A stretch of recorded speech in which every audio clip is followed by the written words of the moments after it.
Hey everybody, GravyTrain here with another episode, GravyTraining. So I've been having a lot of fun playing with beasts, not just since Sun Wukong came out, but pretty much for like the month before that. It kind of triggered off with Solaris's epic, and it's really an underrated meta. It's not going to be out there doing like beating every single team, but it's respectable. And to me, it's a lot more fun. Like beasts, this team or this kind of group, this family, is what the game's about to me. Because you gotta put together synergies and capitalize on synergies and tweak and min max and optimize and all that other stuff. You're not just putting together a team that you're gonna push one button, kill half the team, and then another button and finish the rest of the team. Like this isn't a friggin' overpowered hero meta. Like this is what the game really should be. It shouldn't be that battles are lasting 2 actions. It shouldn't be that they're always finishing up in the first round. I mean, occasionally, sure, but it's gotten to where it's just about overpowered heroes and people not having to put any thought into their offense or their defense because you can just slap some overpowered runes on a hero and on a team of heroes and just trounce over 90% of what's out there without having to think about anything. And I hate that. Like that's not fun to me. That's not why I play the game. I play the game because I want to have fun looking around with different combinations, trying them out against different stuff, doing things that require you to adapt your play and all that stuff. And beasts really do that. So I'm going to go through and give a refresher on what all the beasts are, what all of them can do, and what they add to a beast team, and kind of go from there. And I'm going to go through the heroes pretty quickly because you can look back at previous recordings and all that stuff for individual hero stats. But I'm going to kind of cover the highlights, mostly about how I rune them and how you can alternatively rune them, as well as, like I said, what they do that makes them great and what they do that affects beasts. So obviously I'm going to start with Solaris, since Solaris is the linchpin of beasts. And Solaris is really a top tier hero. Like I don't care what team you add Solaris to, Solaris is at least an S, if not an SS. Like she's not going to make it so that you win every battle necessarily, but right now it's the only way you can even use a lot of teams because they get killed so quickly. Solaris is there to be able to bring them back up. And that goes doubly so for beasts because when she comes up, she brings all beasts with her. Every time, without a feather. So the feather will just prevent corpses from going away. So this time, I a lot of times I'll rune my Solaris really defensively and go for a mix of equal parts defense, health, and pretty much defense and health primarily, some skill, but I want to be shooting for like 27k defense, 27k health, something around that. Maybe a little higher on defense or health, whichever one, kind of how things fall out. But you load her up with some really good defensive and health giving runes, potentially some sanctified runes, and all of a sudden, she can just stand there and take hit after hit. She's spirit and fire immune. So a lot of Archon's damage isn't going to get through. Some of Alrakis's damage isn't going to get through, etc. The alternate path, and what I've done at this point, is I've gone for an attack build and focusing, like I've got kind of a mix of stuff, like the Vampiric Enabler. I could probably just go for a Tainted there. But this isn't bad. It's healing 25% of damage dealt, and you'd be surprised how much damage she can deal. So kind of going along that route. Tainted, I chose specifically the damage pen tainted. Because I wanted her to get as like much damage penetration as possible, and she hits almost 50%. So that's darn good. Um, just a tainted rune attack skill health. The health is going to help. The skill is going to help, and the attack's going to help. So these crafted tainted runes that people tend to turn their nose up at, they're actually pretty darn good. You can use these on quite a few heroes that need a mix of stats. Sometimes you need to have the brainless hammer of attack, attack, defense, or attack, attack, damage, penetration. But a lot of times you need the balance of skill and health and all that. So I have zero complaints about the crafted tainted runes here. I wish they would make the sanctified runes more defensive based. And the blue ones are, but they're kind of oddball. It's defense skill health, I think, or something like that. And I'll use them still, but I really like these green ones. And they kind of fill a good spot. Then I'm going for a Burning Skin Healer rune, just because I wanted to have the healing. The Burning Skin is nice. I mean, I could probably go for a different healer, but 15% heal at the end of the round is pretty good. So I think normally you get like 10%. And then I threw in a Sanctified with some damage pen and everything just for good measure. So let's look at the stats and everything like that. So raw stats, 18,500 attack, almost no defense, good skill, 5,000 skill, 17k max health, 50% crit chance, and that'll actually go up based on having, well, depending on which team I run her on. So if I run the team that I'm running right now, this is actually going to go up to 75% crit chance, which is just huge. The crit multiplier will actually go up to 255%. Damage pen, 47%. Immune to fire, immune to spirit, 40% base chaos reduction.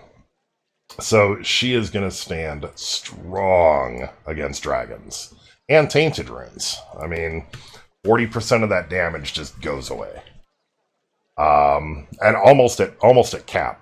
So, and the reason, so we've got the chaos reduction runes. So some great things that Solaris brings to the team. This mythical beast power means that allied beasts gain 20% hit points for each beast on the team, or each beast on the team. So you have 4 beasts on your team, that's 80% hit points, plus 80%. Straight out of the gate, you're almost doubling your health. Just from Solaris. So that's amazing. And beasts start with a Phoenix Feather, which means the first time they die, they will not be, like, their corpses can't be removed while the feather's there. They can still be prevented from being rezzed by Doom, which is kind of silly, but Liquid the Feather should protect against the Doom debuff, but that's beyond the capabilities of boss fights coders. So, pack tactics, blah, blah, blah. The other one is, so this is the Epic. You'll only have this if you have Solaris' Epic. And within the next 6 months or so, they might release Solaris' Epic out onto Boss Island. So, I mean, it's only been like 3 months, so I would expect maybe another 6 months before they release it. But beasts on this hero's team have wild and untamable souls, making them spirit and fire immune. All beasts are spirit and fire immune. I mean, just friggin' awesome. They also take 20% reduced chaos damage, so she automatically gives the entire beast team 20% sanctified. Straight up, boom. So everybody is starting automatically with 20%, which means beasts are the natural enemy to dragons. I mean, there's just so much stuff that they can do and survive against dragons. It's really nice. I mean, not in every single case. It's kind of RNG based, but I mean, they can do really well against dragons.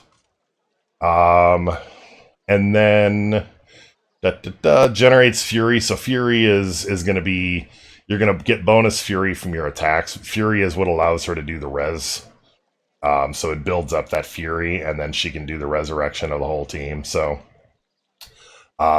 generating Fury with a retaliation attack. So yeah, that's all good, and that's Solaris. Let's see. Grognog is next. Grognog is kind of disappointing. Like, he should be on paper, he should be amazing. He kind of doesn't deliver, and that's kind of a problem. So you can go super high attack with him, or you can go like defense and health. I've gone for defense and health. Even then, like, he can still go down pretty easily, which kind of sucks. Even against dragons and whatever. And I mean, I've only got the 20% chaos reduction. You could throw more sanctified runes on him, but boss fight hasn't made any really worthwhile sanctified runes. Like, I want to see defense, health sanctified. Or, I mean, I do have a defense, health sanctified, and that's about the only extremely good one. But we need more defense and more health on the sanctified runes. Sanctified runes are all attack right now, and like, if I want to defend, why do I need to weaken my defense to make myself sanctified? Like, that's just dumb. They need to rethink that stuff. Well, they need to rethink a lot of stuff. But anyhow, so I have him runed with enabler, life runes. These crafted life runes can be great, and 20% chance to disease on attack is pretty nice. Healer rune, defense, health, 10% healing. A guardian rune, and then an enabler with defense, health. So looking at 2 enablers, a life rune, a healer rune, and a guardian rune. His abilities. He can't be frozen, chilled, or frostbitten, which is nice. Especially considering like the tainted frozen taunt runes are 100% instead of 20% to proc the freezing, and they never go away even if the tank part goes away. It's really ridiculous. Large and in charge increases health for each beast ally by 30% and attack for each ogre by 30%. Well, we're not worried about ogres, but we are worried about beasts. So 30%, another 30% additive out of the gate for all beasts. So we're looking at, with Solaris and a 4-beast team, we're already looking at 210% of their starting health. So an additional 110%. Friggin' just great. Boosted damage, blah, blah, blah. Beastly fun. So Snow Day generates a second charge from himself. And remember that Snow Day is going to give different effects for other heroes. Like, I can't remember the one it gives for. It's kind of different for each one. Lupina gets a different ability. Solaris gets some extra stuff. So Snow Day is kind of like a wild card buff for a bunch of these other beast heroes. And then the epic is 30% chance to attack 3 more random enemies. I mean, he can kind of go crazy, but he doesn't do enough damage to worry about it. So even if you go full attack, he just doesn't seem to be able to deliver. I've had him at 24k attack or higher, and he just doesn't seem to deliver. So despite the fact that he's legendary and everything on paper looks like he should be great, it just doesn't deliver it. And I wish he did. I love Grognog, but he just doesn't pull through and deliver. So Lupina, I have Lupina. We're done for all attack. So Foresight, Evasion, Enabler, and an Enabler. You want her full enabled. And the whole tactic with her is that you're looking at her epic attack, which is dealing 2 times damage, and all other beasts on the team attack a random enemy and fear an enemy team if an enemy was killed. So the fear is kind of a bonus, whatever. You get it sometimes, but you won't get it all the time.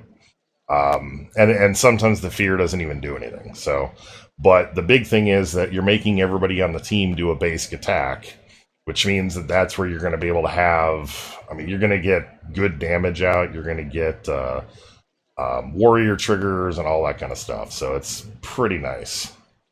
And now what does she bring to beast teams? Well, we're looking at increased attack 25% for all beast allies. Straight up. Across the board, beast allies, 25% attack. So that's big. Chance to burn on a crit. Burn is whatever. When on a team with Solaris, Lupina has a chance to follow up an allied beast attack. That's a chance to follow up an attack on every single target that a beast attacks. So even if that's like 20%, she's going to do follow-up attacks every round. So warrior runes on her can work out well, although I don't rely on warrior runes. I kind of add them in. But if you get warrior runes with good procs, like shocking warrior runes and stuff like that, like you could really load them up on a hero like Lupina and really kind of crank up some damage. Between the follow-up attacks from that and everything else, it's really good. So, yeah. And then I don't really worry too much about her abilities. Generally, I'm just going to do epic attacks. I mean, you can... Oh, fear. Apparently, there is a bonus to fearing because you're going to make them take more damage. So, and they got a chance to run away when health's under 20%. But, so, I mean, you can use Chaos Howl as well if you need to... I guess none of these do a silence. Yeah, this is all just chance to burn. Generally, I'm going to do, unless I really need to, like, attack a hero. I've got a taunting hero and a hero that I can't normally attack. I might use Burning Rampage to try to get hits off on, like, finish off another hero or something. But in general, I'm not really going to use these all that much. I would probably use Chaos Howl. Wouldn't really use the other ones because the epic attacks are going to be stronger and cause more damage. So that is Lupina. Bovis. Bovis is semi-viable. I mean, Lupina is great. You can watch Lupina just trounce heroes. But you watch Bovis go, and I mean, he's actually decent. A lot better than he's kind of given credit for. I've got him runed heavily on the attack. A little bit of defense kind of going for Sanctified, Tainted, an evasion. So he's relying on dodging, at least for the first round to survive, and then for Solaris to keep bringing him up. But Bovis gives... where is it? He gives 25% health for all warrior allies, and this character's attack increases by 10% for each other warrior ally on the team. Now, you can easily build a full team of you can build a team of 3 warriors because you're going to want Solaris on every team, and Solaris isn't a warrior. So that's kind of the downside to Bovis. But you're still going to get... all your warrior allies are getting 25% health, and depending on which heroes you use, that's going to stack with other heroes. And increases 10% health for each other warrior on the team, so that's going to be about 20% health if you build up a team around the idea of using Bovis. Beastly Rampage, crits will add up follow-up attack. I assume this is just him, because it doesn't say for all beasts or all allies. But even so, you're going to get a bunch of crit, because if you're using Jabber, who is a warrior and everything else, and a logical choice, he gives 25% crit. So, all in all, decent. You're not going to rely on him to take on really hard teams, but if you're having fun and just playing around, which honestly is a lot more important. I think people focus too much on being able to just beat every single team, and you have to have the best PvE or PvP team because blah, blah, blah, your ego, blah, blah, blah. It's like, just have fun. Enjoy the friggin' game. Don't stress about the absolute beats everything. It's the journey. If you're just focusing on the destination, you might as well not even be playing. Because the destination is nowhere. Like, you win Legendary Conqueror, and you get a title in the game once, and then that's it. It's just bragging rights. Like, who cares? It's a mobile game. Have fun. So, yeah. that's what you would use Bovis for. Pygmies, my man. So Pygmies is a demon tank. I have him ruined really, really defensively in health. The health attack. I got this out of the honor store this week. Burning skin healer, defense health, a defensive evasion rune, a guardian rune, and a freezing taunt rune. Now these freezing taunt runes are OP, but I mean whatever. I'll use it on this hero. So what he is going to bring, first of all, his epic gives on his epic attack, allies gain bonus attack, defense, and crit, which is just awesome.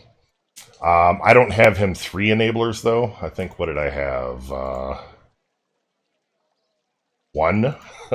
So I have none. No enablers on him. You can put enablers on him. I just didn't because of the stats that I wanted to get, which incidentally, 27,000 defense, 25,000 health, base 30% crit, crit multiplier 255. He'll give this to the whole team, the whole beast team. Damage reduction. He'll have 20% chaos reduction from Solaris, so not bad. He's armored, but that's effectively useless because dragons ignore armor because of damage reduction. Armor is basically damage reduction. Chance to burn on basic attacks, meh. Boosted crit damage for all allies, so the entire team goes from 200% to 255%. And then if he's on a team with Solaris, he starts the dungeon taunting.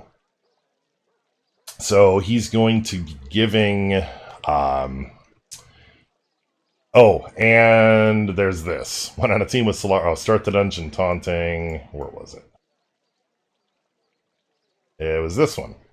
So 50% chance of an extra attack for all allied beasts. That doesn't say if it's a basic attack. So by the wording, it just says you do an extra attack. So you combine that with, say, Lupina or anybody else, and you're giving extra attacks all over to your team. So definitely worthwhile on a beast team to add Pygmies. He's all around pretty decent. And then the Sucker Punch ability is pretty neat. Plus 100% damage for each debuff on the target. So you start cranking... You get fear out there, you get bleed, you get burn, you get whatever, and all of a sudden Pygmies can knock somebody out. Bastille Roar. So this actually is worth using too. Raises, because this is an independent or a different buff from any of the others, it's going to stack with everything. So 43% attack, 43% defense, 42% crit. And then everybody attacks a random enemy. So once again, you're prompting other heroes to attack. Pygmies is pretty decent. And beasts, like I said, you're not going to get them awesome against every single team because some teams are just out of their league. But they're so much fun to play. So that's Pygmies. Jabber. And yes, this list is a long one. There are a lot of beasts. So, alright, so we got Jabber, who is a beast warrior. I have him ruined all attack. Enabler, tainted. So he can dish out some damage. And basically you're going to do 2 things with Jabber. You're going to do beast mode, ideally first. Unless it's really critical that you hit a bunch of other heroes. So you're going to buff beast attack by 64%. Once again, this stacks across the board, so your attack is going up and up and up and up, and it gets worse later on in the descriptions here. And then 4 melee physical attacks on an enemy for basically 1,000 base damage. That's 1,000 base damage before all of your attack boosts. So bear that in mind. I wouldn't bother with Horror Scrape, other than the chance to fear, whatever. Chance to poison is kind of whatever. I'll use these if I need to. Well, even then, there's really not a good reason to use these at all. As long as you have him enabled, just use beast mode to get that buff, and then all of a sudden you start kicking attacks in with everything else, and it just goes through the roof. It's crazy. And I mean, he applies fear to all enemies when he does his epic attack. So fear is going to make them take more damage on top of everything else. It just piles on the buffs. Torchy is kind of, I mean, decent in some scenarios. Like, Torchy can do a lot of damage, but under very specific circumstances, and it's unreliable. The skill boost is nice, but there isn't a ton of stuff that really relies heavily on skill for beasts. I mean, it's going to give them more defense. It might make them heal more, or might make some of their abilities a little bit better, but it's not that great. So I have Torchy runed up for 3 enablers, a vengeance, and a 20% tainted. Because if I'm using Torchy, and I haven't really even used her much lately, or him much lately. So, I mean, the benefits is Torchy is fast, Torchy's flying, has an innate ability to dodge attacks, gives 25% skill to each beast ally, so that's kind of nice, especially for Solaris. But, like I said, kind of limited utility. When on a team with Solaris, has a chance to spread burn to other enemies on hit. I mean, burn isn't that. I mean, burn is a defense debuff, so I mean that's always good, and adding debuffs is good. But it's not that good. Like, it's not game changing by any stretch. It's not even necessarily battle changing by any stretch. So, I mean, you do have a silencing attack. The epic attack is basically the only reason you bring Torchy, and it's a 30% chance. Well, obviously you're going to use enablers, so you're going to burn all enemies and attack for 1.3 times damage. So kind of meh. It can be pretty good sometimes. You'll knock out weak heroes, but you're not going to be. I mean, you could kill like an all-attack dragon or something like that. You could drop an Alrakis, or sometimes you could drop a Niveus or things like that. Sometimes you could drop a Dagon. So, I mean, there is value to that. It's just not game-changing. It's situational. You're not going to build an entire strategy around Torchy. All right, next. Sun Wukong, the Monkey King.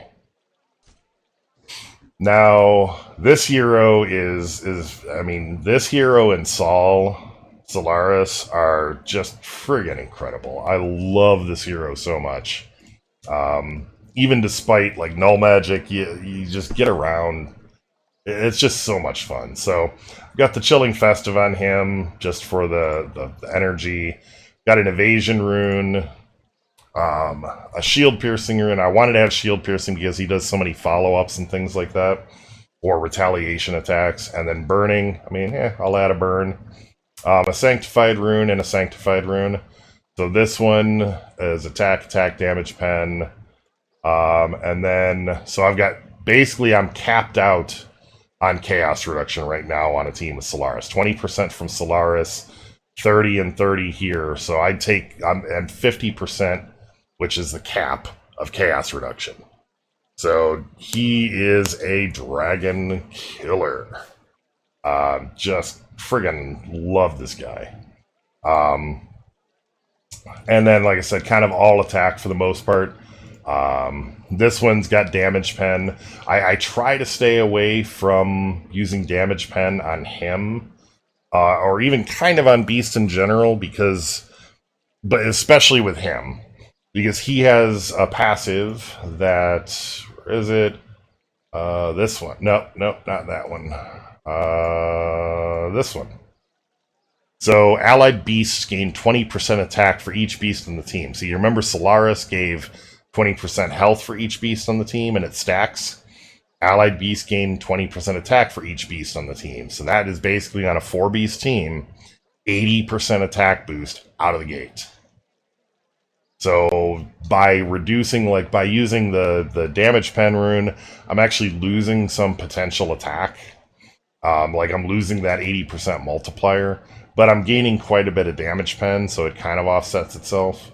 I would prefer to use attack though on the beasts, but I also don't want to use damage penetration on dragons, so I have some of them ruined.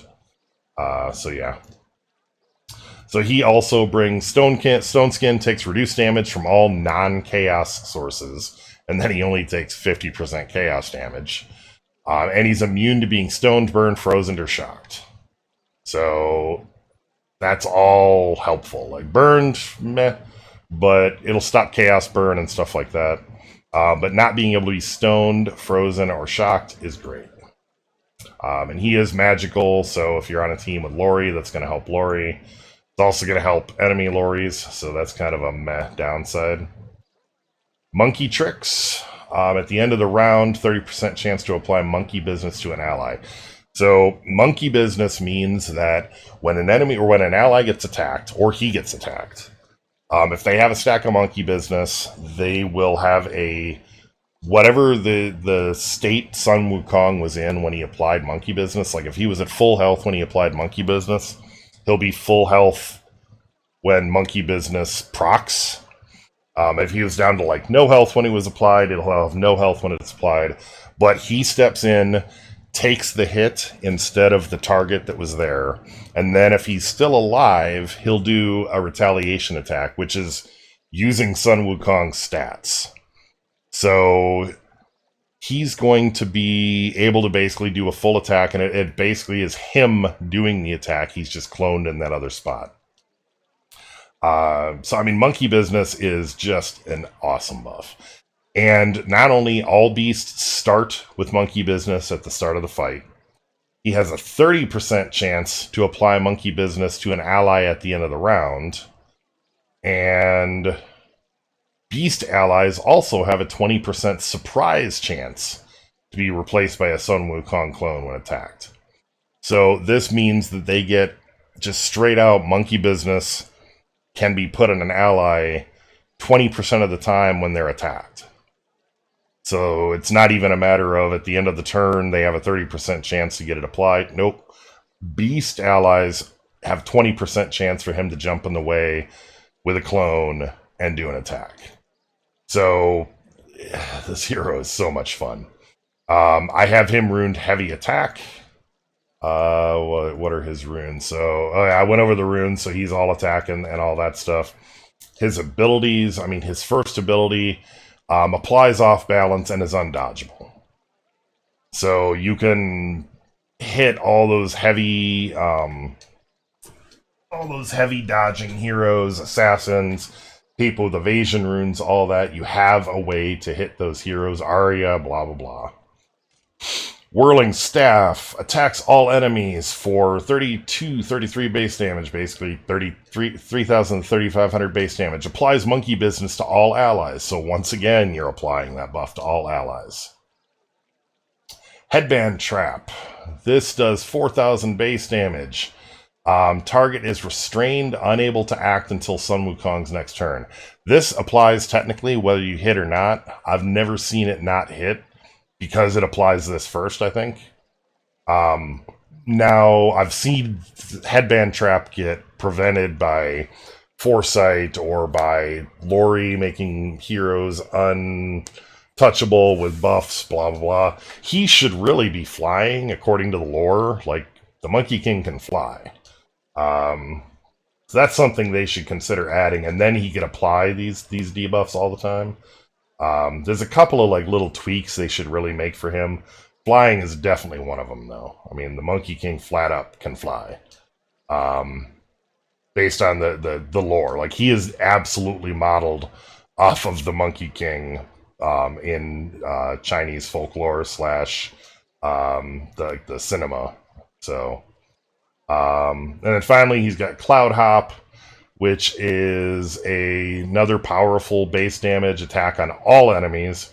Applies Tranquility to allies, gaining increased dodge chance and retaliation on dodge. So if they do dodge, they do a follow-up, which is like Arya. It isn't going to be as powerful as Arya's, but they'll still do a follow-up attack. They're going to increase chance to dodge. This is generally going to happen after round 1, so it's not going to be quite as strong as evasion, but it's going to still be good. And I realize this video is going to end up being long. There's a lot of beasts. We have 4 more to go through, and then I want to do some playing. So I may break this up into 2 parts. All right, next. We have got Leonidas.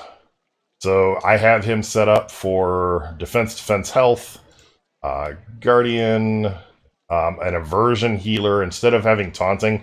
The thing is, I mean, everybody knows Leo, when he dies, he raises 1 beast, or if he's on a team with Solaris, he'll raise 1 hero. If he's on a team with Solaris, he'll raise 2 heroes. So I want him to survive as long as possible. I want him to be the last one that dies. So I've got the aversion. He's all defense, health, evasion, and sanctified defense skill health. I just want to pile on the survivability for him so that he lives till last. He gets killed. He raises 1 or 2 others. If he raises Solaris, everybody's coming up. So, I mean, it's really good to have him not take damage. I used to sometimes put him taunt and like, oh, we'll let him take damage first. But if you kill Leo first, then he's not going to raise anybody because everybody's alive. So, yeah, 25k defense, 18k, 19k health. You can go a little higher on that, ideally, but... and then he's going to have, actually, with Solaris, he's going to have 35% chaos reduction. So that's going to help him against dragons, etc. So his abilities, he doesn't really do a lot to boost beasts in general. His stuff is mostly like, yeah, light allies are immune to dark elemental bonuses, woohoo. Bringing heroes back to life, death blow, corpses burned, like he does burn corpses. He's not going to be getting kill blows, though, so it's kind of like meh. Julius. I used to absolutely hate Julius, but I was probably trying to use him wrong. And I don't have him ruined right now. I will get him ruined up again. He is absolutely awesome for tanking. He is a really good tank. Load him up with strong defense and strong health. You want him approximately 30k or 25k defense, 25 to 30k, and about 25 to 30k health. You get him set up like that, with like a taunt and a guardian, something like that, evasion, like those kind of things. It's going to work really, really well. So, boosted damage to taunting enemies is kind of meh. He's not there for damage. He increases the defense for all nature allies by 15%. So if you are running him with like Jabber and Bovis or something like that, they're going to get more defense, but it's kind of like meh. I mean, that's almost better with other heroes. When his damage is full, or when his health is full, he does bonus damage. Who cares? He's not there for damage, doesn't do much. So this one is great. Increases health by 25% for all beast allies. So you can see now where you can seriously stack beast health. You get Solaris out there, you get him out there, you get Grognog out there, and you're just cranking health for beast. I've had Grognog well over 100,000 health, and like 30,000 or 35,000 defense, and 100,000, 105, 110, 115,000 health. So, yeah, that works out really well. And he'll start taunting when he's on a team with Solaris. None of his abilities really do anything great. I mean, Barrel Toss is going to put a random debuff. He will buff the team's defense, so that is actually pretty good. So this is worth using. Monkey C, he's going to buff his own defense, and will follow up 3 ally attacks. It's kind of like, he doesn't do any damage anyways. And Astounding Pounding will apply daze, or provoke a target. There's a chance to. This never really comes up. Yeah, I've just never needed to use it. And he doesn't have an epic. Then Gore Tusk, aka Kenny, because he dies so much. If you build him right, he's actually pretty survivable. I don't have him ruined yet because I recently just cleaned my roster. But you rune him the exact same way that you would rune Julius, and you throw defense and health. He's got the highest starting defense of any hero in the game. So this can scale up. You can easily get him over 50,000 defense. I mean, you might even be able to get him a little bit higher. So, yeah, I mean, he can tank a lot. You throw health, you throw some sanctified type things on him so that he's blocking damage. I mean, I've had him and Julius both stand up to like an entire team of dragons and Serenity and Lori and crap like that and last for a couple of turns while we're waiting for Solaris to come back up. So he can definitely be used. Like I say, you don't want to ruin him. He has to be able to survive, so the only way you're going to do that is a mix of defense and health. Because the attack values have scaled so high now, defense alone is not enough. It used to be. Because you weren't able to get the levels now, but with the runes that have been flooded the market and all the stat creep and everything else, it's just too much. Defense just gets crushed nowadays. They really need to rebalance it. And then last and definitely least is Gibber. Gibber's got to be one of the worst heroes in the game. He doesn't even do much for beasts. You're not going to make him survive. Whatever you do, you can throw a ton of defense and health on him. His base stats are terrible.